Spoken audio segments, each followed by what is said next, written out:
Baik, pada hari ini saya akan melakukan pramed, pemeriksaan jalan nafas, dan terapi airway tanpa alat.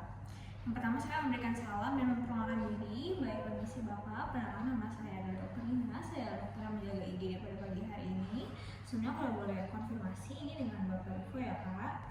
Baik Bapak, pada hari ini saya akan melakukan pemeriksaan jalan nafas dan melakukan terapi airway tanpa alat untuk membantu membebaskan jalan nafas pada Bapak. Sebelumnya apakah Bapak bersedia?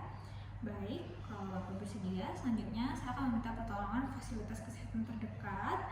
Selanjutnya, kemudian saya akan melakukan pengecekan kesadaran. Baik, permisi Bapak bisa dengar suara saya ya Pak?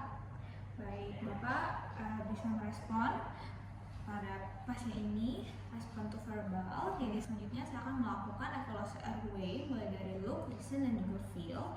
Dimulai dari look, saya akan melihat gerakan nafas dan pengembangan dada dari sisi samping. Baik, bisa terlihat ya di sini untuk gerakan nafasnya agak sedikit terhambat. Kemudian pengembangan dadanya, namun dari samping terlihat simetris. Selanjutnya, listen. Di sini saya akan mendengarkan hembusan nafas dengan mendekatkan telinga pada hidung atau mulut pada pasien. Baik, bisa terdengar. Selanjutnya, feel, di mana saya akan merasakan hembusan nafas apakah adekuat atau tidak. Bisa ya Pak? Baik, di sini bisa terasa ya hembusan nafas dari pasien. Selanjutnya, saya akan memberikan terapi airway tanpa alat dengan menggunakan metode chin lift atau jaw thrust. Yang pertama, saya akan menggunakan metode chin lift. Di sini saya akan meletakkan satu jari tangan di bawah mandibular dan mengangkatnya ke atas untuk membawa dagu ke anterior. Dengan satu jari tangan yang sama, tekan rahang ke bawah untuk membuka mulut. Seperti ini. Selanjutnya saya akan menggunakan metode jaw thrust, di mana saya akan mengangkat rahang bawah dari ramus mandibular, di mana saya akan meletakkan jari satu kedua tangan. Seperti ini. Pada ramus mandibular dekat pada angulus, kemudian dorong mandibular ke depan untuk membuka mulut seperti ini. Selanjutnya saya akan melakukan finger sweep dengan jari 2 dan 3 yang dibungkus dengan kasar untuk membersihkan mulut dari sumbatan parsial seperti bekas muntahan, gumpalan darah, dan lain sebagainya. Apabila terdengar suara nafas tambahan, gurgling atau growing. Sini saya bersihkan mulutnya ya, permisi. Baik, selanjutnya saya melakukan proteksi tulang belakang servikal pada pasien. Dimana di sini saya posisikan diri saya berada di atas pasien seperti ini. Kemudian jepit kepala pasien menggunakan lengan bawah setinggi telinga seperti ini. Kemudian kedua telapak tangan memegang bahu dengan ibu jari mengarah ke atas dan lengan bawah tetap menjepit kepala pasien seperti ini. Kemudian minta bantuan dari asisten untuk mengambil collar brace dan bantal pasien. Permisi Pak, bisa minta tolong untuk ambilin collar brace-nya ya Pak? Bisa.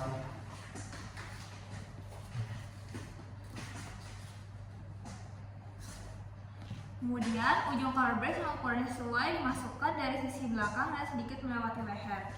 Di mana tangan penolong yang lain dipindahkan ke sisi lateral secara perlahan, sementara penolong yang lain melibatkan bagian collar neck yang menekuk pada dagu dan rekatkan kedua sisi collar neck yang lain. Baik, setelah dilekatkan, evaluasi collar brace jangan terlalu ketat ataupun terlalu longgar. Di sini sudah pas. Kemudian pasang bantal pasien di kedua sisi leher dan perhatikan posisi dan kenyamanan dari pasien. Oke, baik, selanjutnya saya akan melakukan tindakan pada pasien sadar dengan kasus tersedak, di mana saya akan menenangkan pasien sebisa mungkin sambil merangkul dari belakang. Jika sumbatan jalan nafas dalam kategori ringan dan pasien masih bisa batuk dengan efektif, saya akan memberi motivasi pasien untuk batuk. Baik Bapak, bisa tenang ya Pak, bisa sambil batuk pelan-pelan Pak.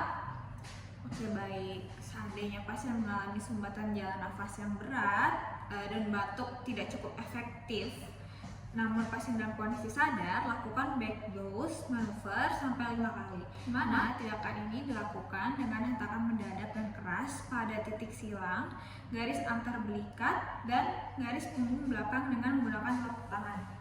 Baik, posisi ada di belakang sini.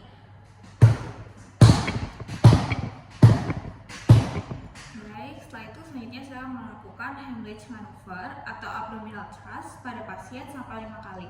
Di mana tindakan ini dilakukan dengan merangkul pasien dari belakang dengan kedua lengan dengan menggunakan kepalan kedua tangan, lalu berikan hentakan mendadak pada ulu hati pasien. Ini siapa? Untuk pasien bayi dilakukan chest thrust. Namun pada pasien dewasa di sini saya akan melakukan Heimlich maneuver.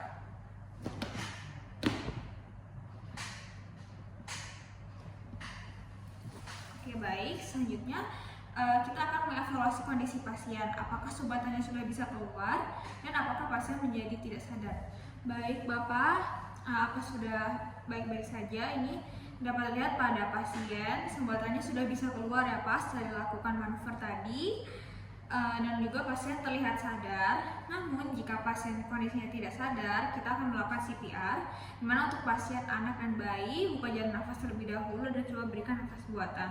Namun pada pasien ini bisa dilihat di sini sumbatannya sudah bisa keluar dan pasiennya juga dalam keadaan sadar, maka dari itu tindakan telah selesai.